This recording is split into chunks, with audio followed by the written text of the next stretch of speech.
Hello students, welcome to my class once again. I have come with part 2 of the poem Keeping Quiet. In part 1, I have given you the introduction of the poem. I have told you about the theme of the poem. Now I am going to start the poem. The poet starts with this line, "Now we will count to 12 and we will all keep still." The poet is saying that he will count up to 12 and he wants the people to maintain silence, to observe silence, to remain quiet once he counts up to 12. Now a question might come in your mind that why does he select the digit 12? Why not 1, 2, 3, 4, 5, anything? 12 has been selected for this purpose because we know there are 12 hours, 24 hours in a day, and 12 digits are there in a clock indicating a whole day, the entire thing that has been indicated by the digit 12. Another reason is that 12, there are 12 zodiac signs which controls our life.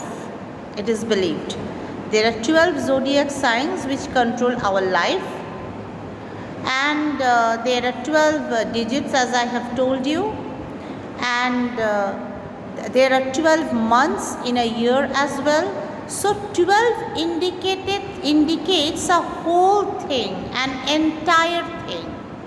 That's why the digit 12 has been selected. What does he say after this? "For once on the face of the earth, let's not speak in any language. Let's stop for 1 second and not move our arms so much. For once on the face of the earth means on earth itself. Let's not speak in any language." Poet is asking people not to use any language. Unless and until we use language, we cannot express ourselves, isn't it? But at this moment of observing silence, there is no need to express ourselves. What is needed is to do introspection. Understood? Is to do introspection, to ponder over our actions. That is more important. That's why he is asking people to stay away from using any language, because once we use language, it will make us, you can say, language, according to the poet, language creates barrier, difference between people. Why? You speak in English, you are an Englishman. You speak in Hindi, you are an Indian. You speak German, you are a German. So language makes people different. Language makes it clear that we all are different people. We are not one, we are not united. Here, poet wants us not to use any language so that we can give only one introduction of ourselves, and that will be, we are all the inhabitants of this earth. We are neither German nor English nor Spanish, nothing. What are we? We are the inhabitants of this earth. That is our only identity. At this moment of silence, that will be our only identity. So he is encouraging people to refrain from using language. Understood?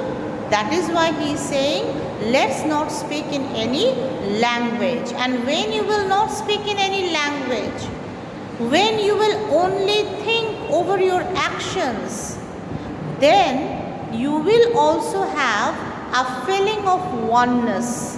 that yes, we all are one, we all are united, we all are the people who belongs to this earth, or rather it's the opposite, it's vice versa. Earth belongs to us, and it's our responsibility, our duty. Since the earth belongs to us, we should forget whether we come from India or from Germany or from Spain or from any other Australia or from any other country. We should all remember that we live on this earth, we belong to this earth, and it is our responsibility, our duty to take care of this earth. And that is the purpose for which we need to observe this silence, so that we can realize our faults, we can understand what were the wrong things that we had been doing till now, and we can correct ourselves. Okay? Now look at this expression, one's own. One's own, mark it, is an example of the literary device alliteration. Okay, one's own. Poet says, let's stop for 1 second and not move our arms so much. Poet here is propagating for inactiveness. He does not want people to do any work, not to move arms, without using our arms, without moving our arms. Can we do any work? Will we be able to do any work? Of course not. So when poet is telling that we should not move our arms, now look at this, take a note of this word arms. Firstly, the poet is asking us not to use our arms, not to use our hands, to stay away from doing any work, because human mind can concentrate in one thing only at a time.